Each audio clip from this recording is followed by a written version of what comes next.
Venus Temple, Vishnu Temple, Wotan's Throne, the Tower of Ra, Holy Grail Temple, Shinemu Altar.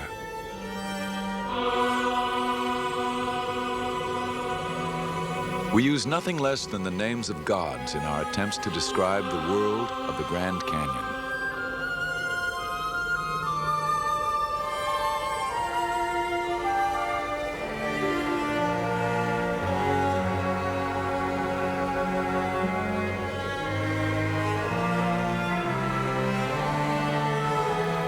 Its cathedrals and spires have always intrigued those who travel to the rim. From above, the canyon is a world of light and color, pastels intermingling with shadows and sunlight.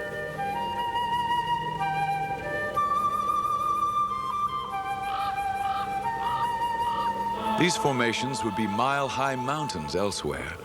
The rims are separated by so much distance, the bottom so far from the top, that even the clouds can be cradled within the canyon walls.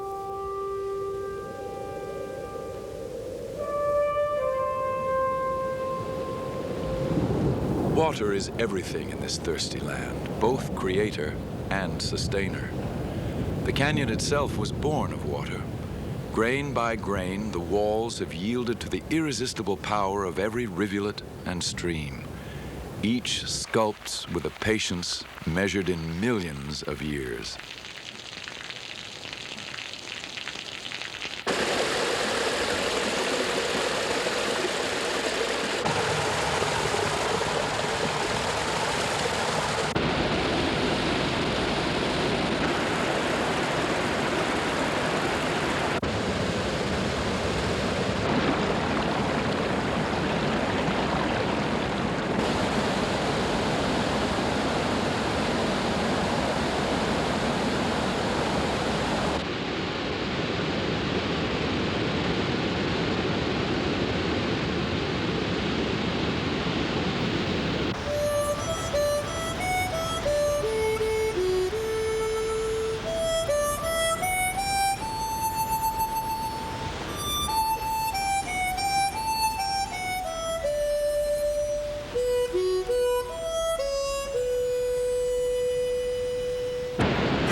El Rio Colorado, the Red River. The Havasupai Indians called it Hakatai, meaning fierce roar. The Paiute name was Pahaweep, meaning water deep down in the earth. The Spaniards gave the river various names: Rio del Tison, Rio de Buena Esperanza, Rio de los Martires. The explorer Francisco Garces was the first to refer regularly to the Rio Colorado. As late as the 1860s, even the most accurate maps of the Southwest carried a large blank space. Somewhere in this region ran the Colorado River, but no one knew where for sure. In 1869, Major John Wesley Powell, a Civil War veteran and self-taught geologist, led the first successful exploration through the entire length of the Grand Canyon. During the long and difficult journey, Powell kept an extensive journal recording comprehensive scientific data along with detailed personal observations.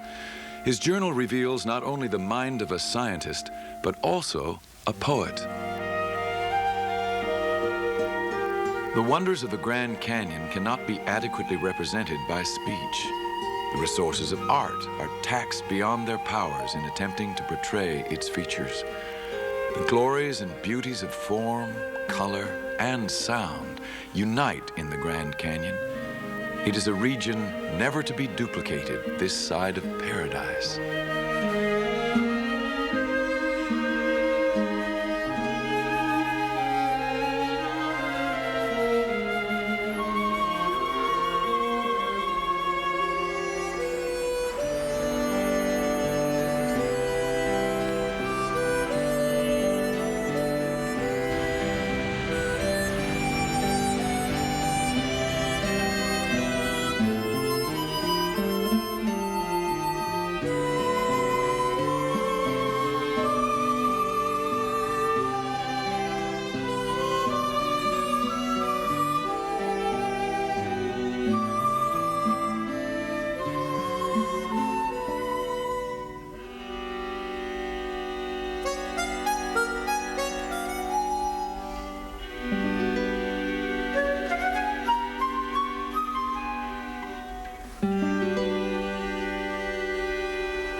Powell and his men had been on the river for nearly 2 months when they entered what we now call the Grand Canyon. He wrote, "This morning the river is swift, and we let down over many small rapids. We glide along mile after mile, past towering monuments, past fern-decked alcoves and mural curves.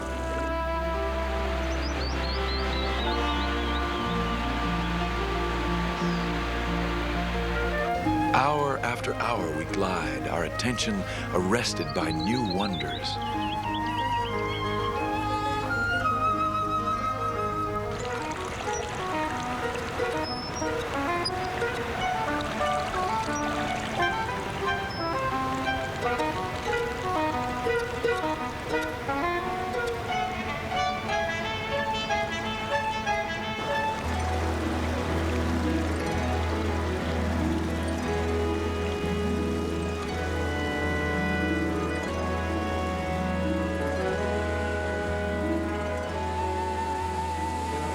Riding down a short distance, a beautiful view is presented.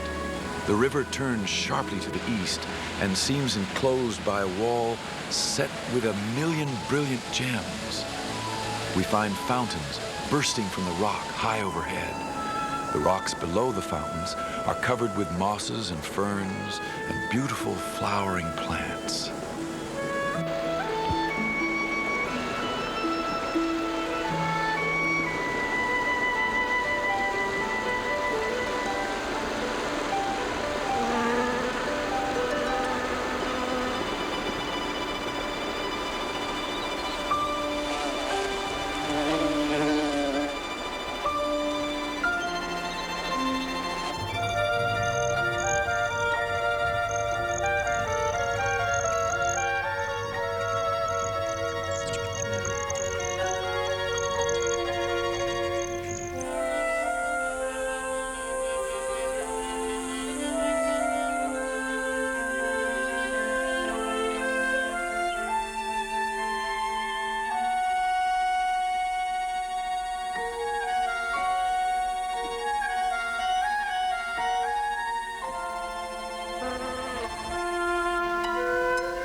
The water sweeps rapidly in this elbow of river and has cut its way under the rock, excavating a vast half-circular chamber, which, if utilized for a theater, would give seating to 50,000 people. Objection might be raised against it, however, for at high water, the floor is covered with a raging flood.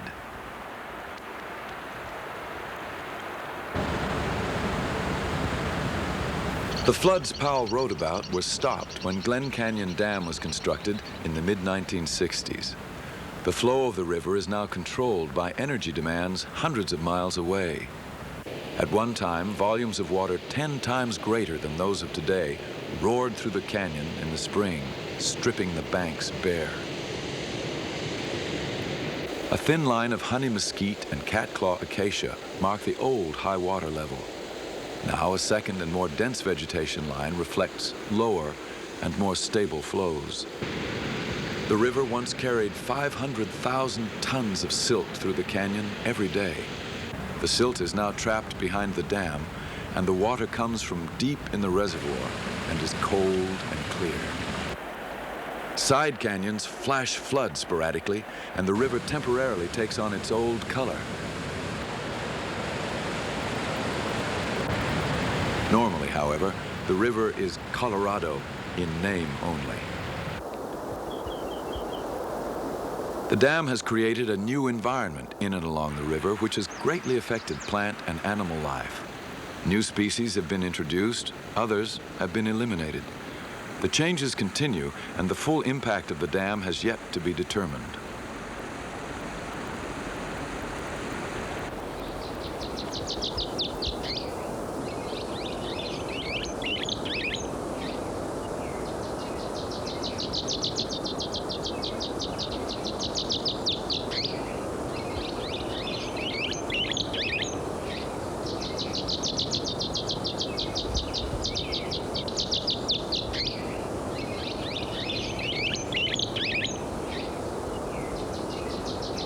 Powell and his men quickly learned to pay close attention to the relationship between the canyon walls and the river.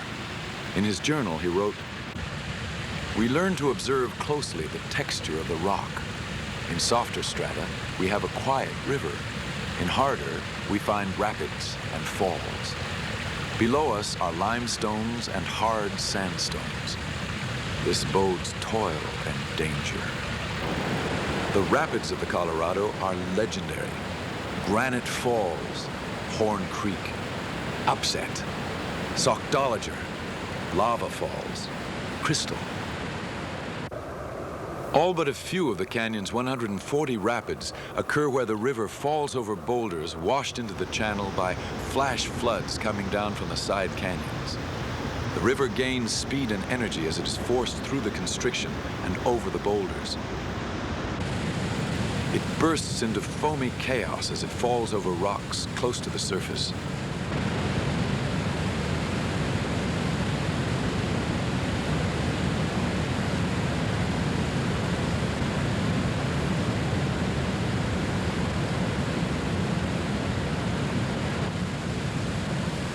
At the bottom of the rapids, energy is dissipated in tail waves and upstream currents called eddies.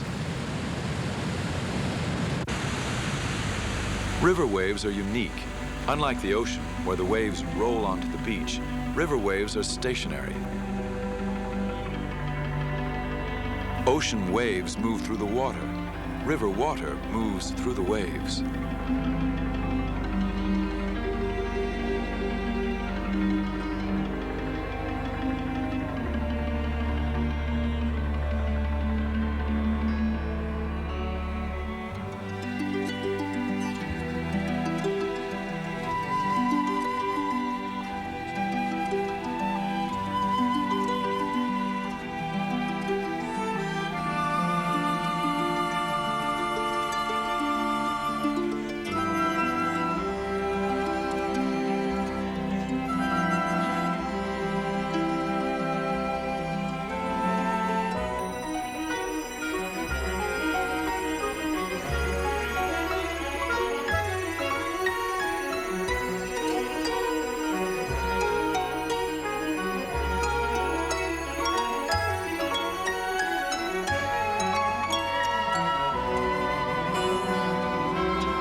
I climb up through a break in the marble wall and go back over the rust-colored sandstones.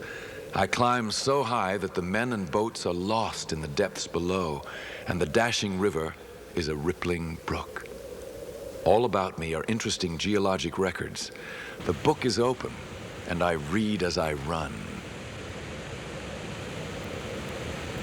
Tapete sandstone, Bright Angel Shale, Mauve Limestone, Redwall Limestone, Supai Formation, Hermit Shale, Coconino Sandstone, Toraweep Limestone, Kaibab Limestone. The walls tell a story of changing environments, oceans, deserts, river deltas, neatly laid down in layers over a period of 1.25 billion years, and then gently pushed 1.5 miles above present sea level. The river took a mere 8 to 10 million years to do its work. Although geologists think they know how the continents were formed, and they have examined rocks from the moon, there is still a vigorous debate about exactly how the Colorado River cut its present course.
Late in the afternoon, I go up a little gulch and discover the ruins of 2 or 3 old houses which were originally of stone laid in mortar. Only the foundations are left. In one room, I find an old mealing stone, deeply worn, as if it had been much used. A great deal of pottery is strewn around, and old trails, which in some places are deeply worn into the rocks. It is ever a source of wonder to us why these ancient people sought such inaccessible places for their homes. The Anasazis, or Ancient Ones, lived in groups of 50 or 60 and grew their crops on deltas formed by large side canyons, storing their crops in granaries built high into the walls of the canyon. They left the canyon 700 years ago for reasons unknown. Their descendants, the modern-day Hopi, have maintained their old ways. They still make pilgrimages to the junction of the main Colorado and the Little Colorado. Here they gather salt from deposits that leach from the sandstone walls, a gift from the canyon which they consider to be sacred. A few miles up the Little Colorado is the Sipapu, the symbolic place where in traditional Hopi religion, human beings and animals emerged from the underworld, and the place through which the dead return.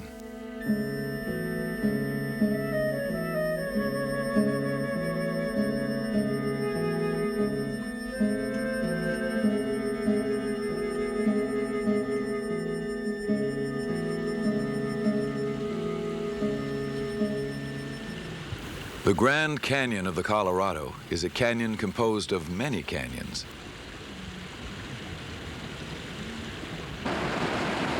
It is a composite of thousands, of tens of thousands of gorges. Elves Chasm,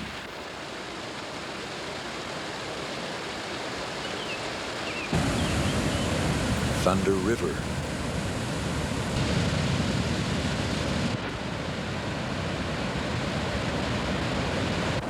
Havasu,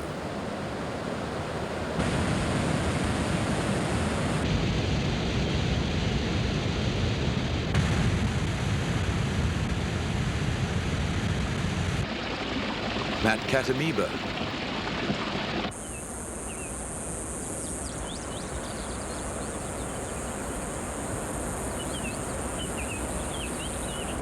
Deer Creek,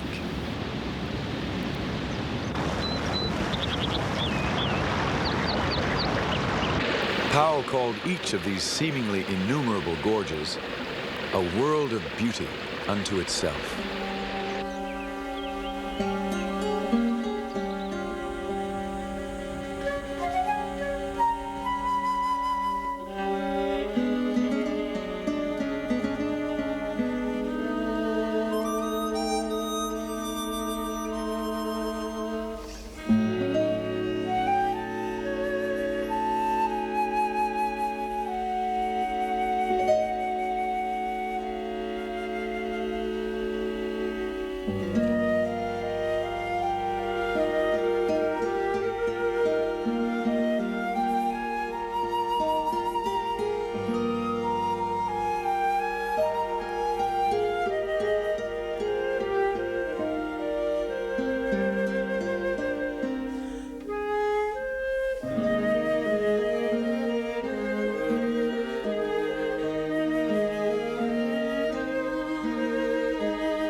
Several weeks after entering the Grand Canyon, Powell's observations indicated to him that the expedition was about to encounter a significant new geologic feature.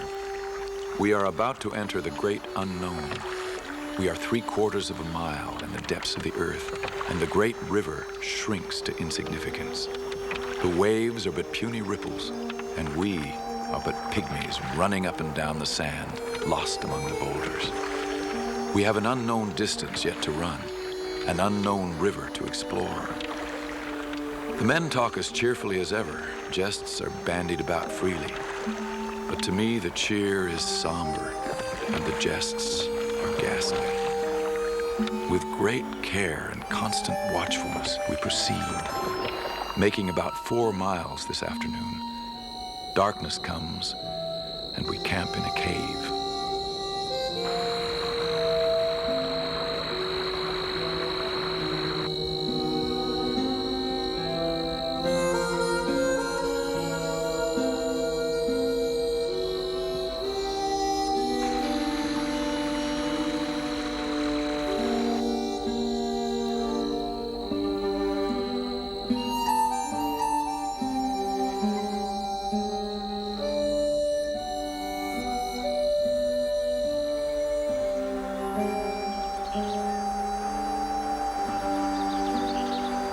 At daybreak, we walk down the bank of the river on a little sandy beach to take a view of a new feature of the canyon. The river enters the schist. Hard rocks have always given us bad river. Soft rocks, smooth water. And a series of rocks harder than any we have experienced sets in. We can see only a little ways into the dark gorge, but it looks threatening.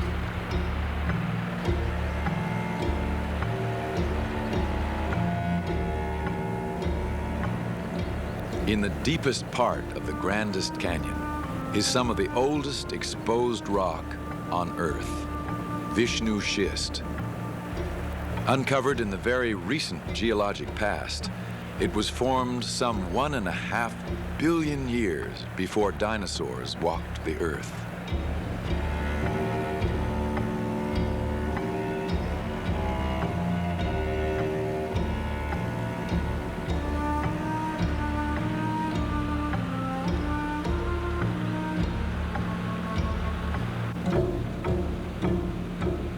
The canyon is narrower than we've ever before seen it. The water is swifter. There are but few broken rocks in the channel, but the walls are set on either side with pinnacles and crags and sharp, angular buttresses bristling with wind, and wave-polished spires extend far out into the river.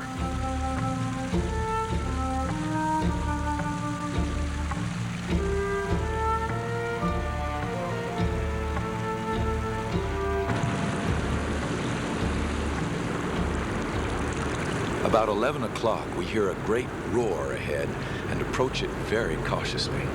The sound grows louder as we run, and at last we find ourselves above a long, broken fall with ledges and pinnacles of rock obstructing the river. We land just above and determine that portage cannot be made. We must run the rapid or abandon the river.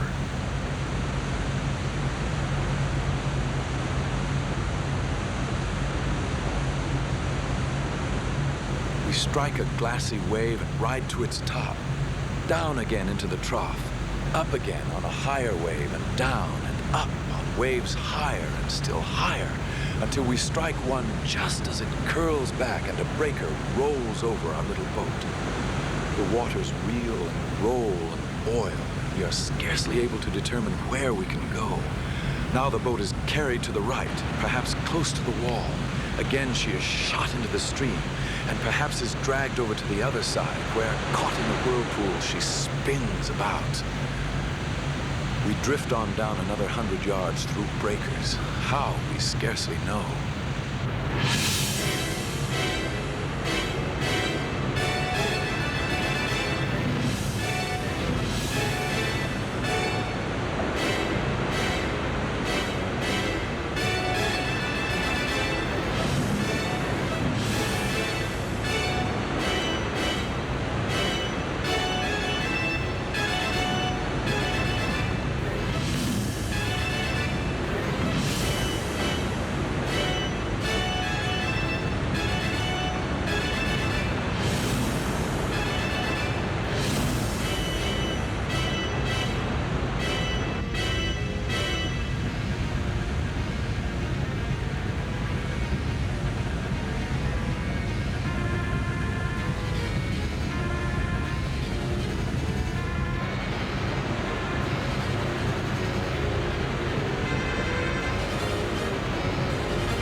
Powell completed his journey, which stands as one of the greatest explorations in the nation's history.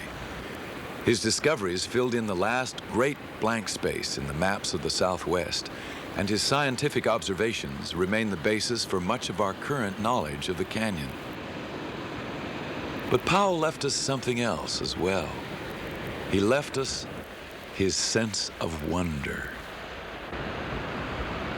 Form and color do not exhaust all the divine qualities of the Grand Canyon.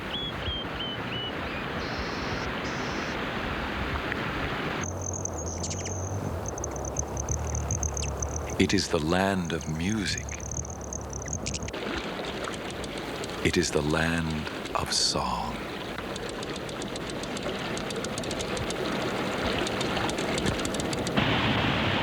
Mountains of music swell in the rivers. Hills of music billow in the creeks.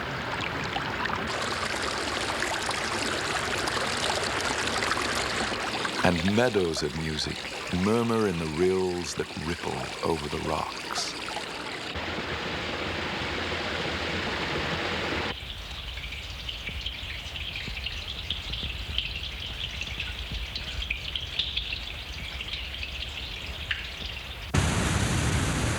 Altogether, it is a symphony of multitudinous melodies.